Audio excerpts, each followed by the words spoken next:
Penn as a face-off guy as well. So the Fogo, such an important part of collegiate lacrosse. And Clark, as you mentioned, that role kind of shifting and changing here. You're already seeing ground balls becoming more of the, kind of trend in college lacrosse, and Georgetown will possess first.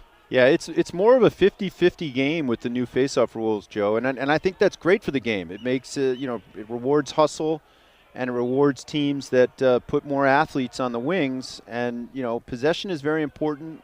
And, Dylan Watson, 45, the lefty attackman, he had 6 goals last week. They've got some players on the offensive end that are very good. I mean, not to mention number 3, Alex Trippi, who we talked about at the top of the show. He's got the ball now. He's a grad transfer from UNC. Trippi trying to sneak one underneath the bar at that point. Yeah, it was a sneaky. That's a second. I mean, two dodges in a row where it almost looks like he's making a pass and he's just trying to shove it right under the bar, like you said. Wrap attempt coming, and Georgetown strikes first. Connor Morin, the grad student attackman, strikes first.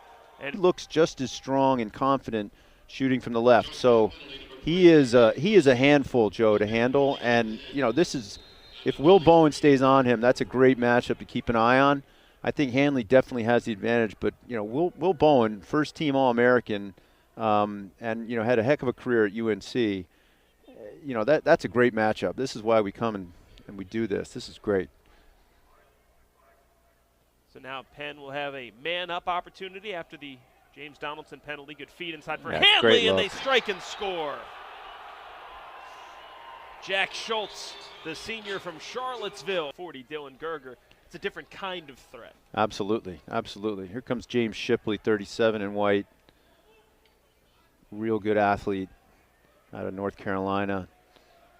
Is developing into more of an offensive player for Penn. Gergar from good distance. Take by Gergar. So save. Here's that matchup, Joe, with Will Bowen, 99 for Georgetown on Sam Handley. I mean, this is a heavyweight battle. Like you said, what a coup in the transfer market rather. Low Whistler just goes wide. Looked like the goalie's partially screened on that one as well. 2 years ago, Shipley was mostly a short stick midi D performer for Penn, and he's out there on offense taking great shots. Nice feed from Handley. Cam Rubin to start putting more resources towards. I think he's on his way. 8:30 to go in the opening quarter. Penn with a 2-1 lead over Georgetown. Hoyas looking to answer here. Shot from distance and a save. Not out of danger yet, though. Carroll wasn't able to corral it. Feed in front. A shot and upstairs Cheddar. Equalizing it 2. That's James Riley, the face-off.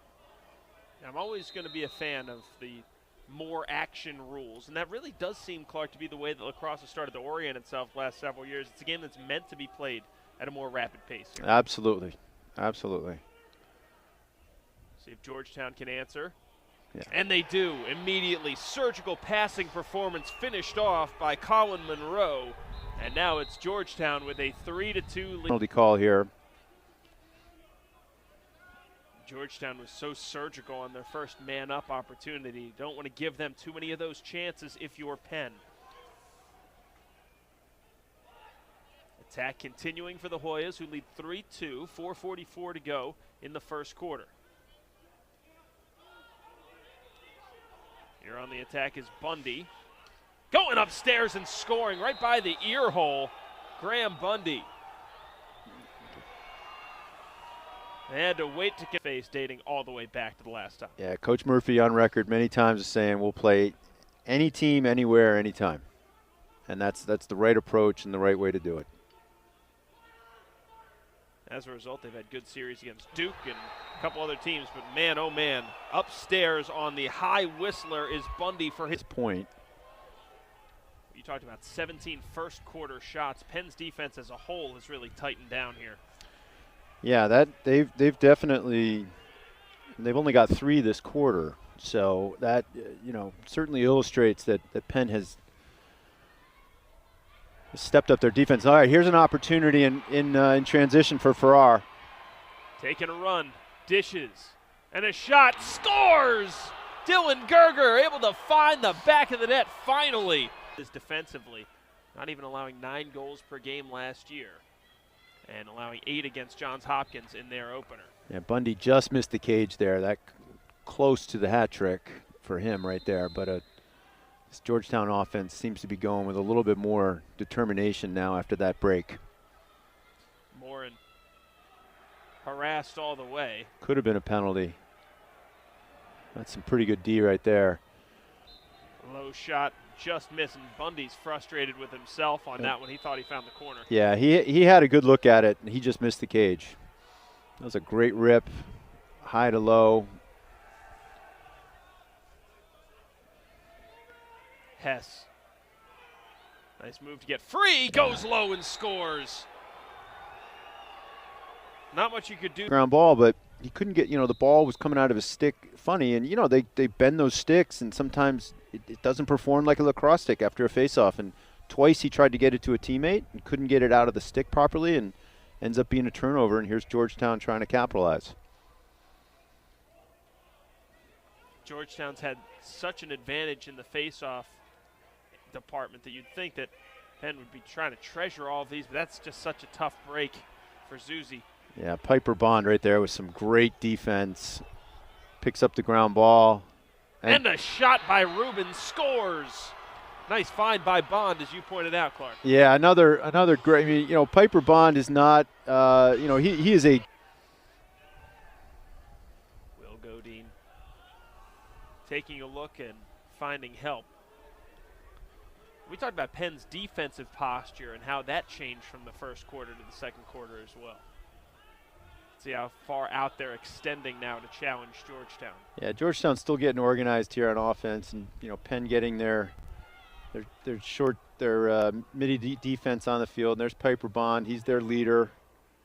And that one finds its way through traffic and into the side of the net. Yes, good celebration here by the Georgetown bench on that Dylan Watson goal. Dylan Watson was 6 shot the whole way, and he can track him and stick with him. He's got quick hands, and he is staying on the ones he can see. It's been all Georgetown in the early going here in the third quarter.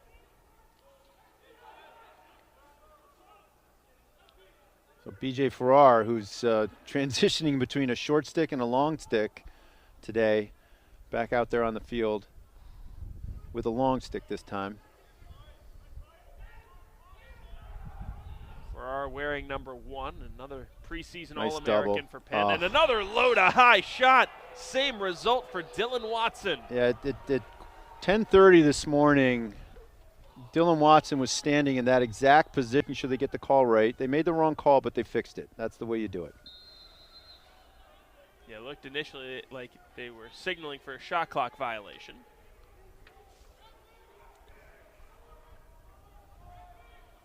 Now Penn trying to get their offense organized. Strike back against Georgetown in this third quarter.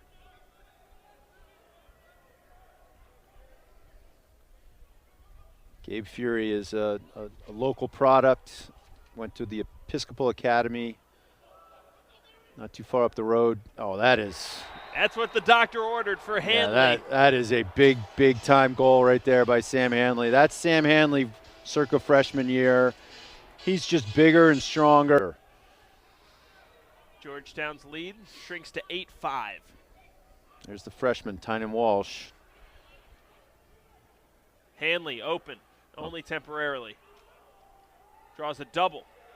Yeah. Just trying to do too much there, Joe. They're going to get a little bit of a gift here. I don't agree with the refs on that call, but Penn's going to maintain the momentum here. So I think Sam Handley knows he should have either shot in that or rolled out of that and gotten, when the double came, you gotta move him. Now a penalty on Zachary Geddes for Georgetown. And a shot upstairs and a score. Cam Rubin. What a turn of events there as Gergar finds the back of the net for the second time. Yeah, so Penn and Georgetown back at it. 5:07 left and 22 on the shot clock here in this third quarter. Gergar spins in. Handley getting a touch, trying to find space. Handley drawing a double there. Now 6 to shoot. Penn looking to just get a shot off now. Good find and a save made. McElroy again. A battle at midfield. And it'll go down to Georgetown. That was a great cut by Cam Rubin and a great take, but just again, a better save. Owen McElroy as advertised. And what an answer. Defense as a whole is playing better around him. Riley whips it wide, and that would have been a mirror image shot of the one that he scored against Johns Hopkins. Low shot, and that one's saved as well by Carroll. Yeah, Penn did not see the pole. Alex Mazzoni had just sort of snuck around there and hung around and was open, but wasn't able to get it past. Wasn't able to get the ball past Emmett Carroll, who was up to the task there.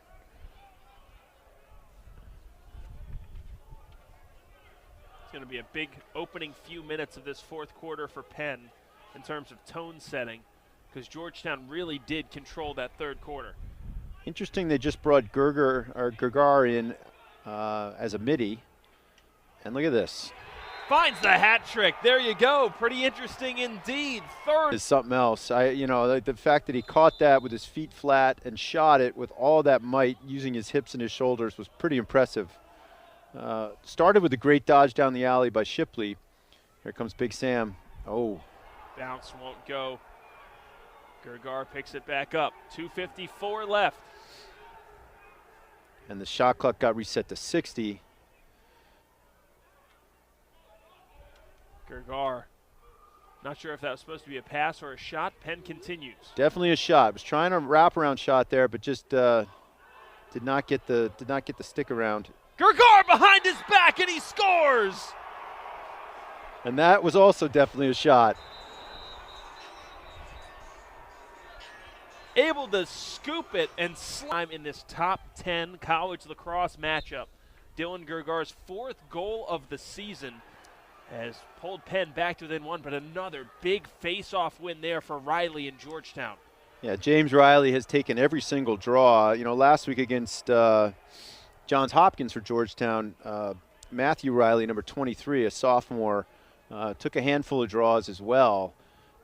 It seemed to me that James Riley might be a little bit banged up, but today he has taken every single one of them, and that one again against Arceri, and he has dominated it visually. The stats don't show the domination. Oh, that's a big goal.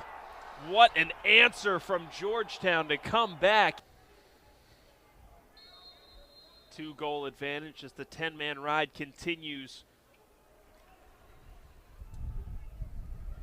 20 seconds left. What did you learn about Penn in their first action in 2 years? Well, I think they'll take a lot of positive things away from the last 3 quarters. I think the first quarter was tough. They allowed a lot of shots. I think the Penn defense, was really impressive the last 3 quarters.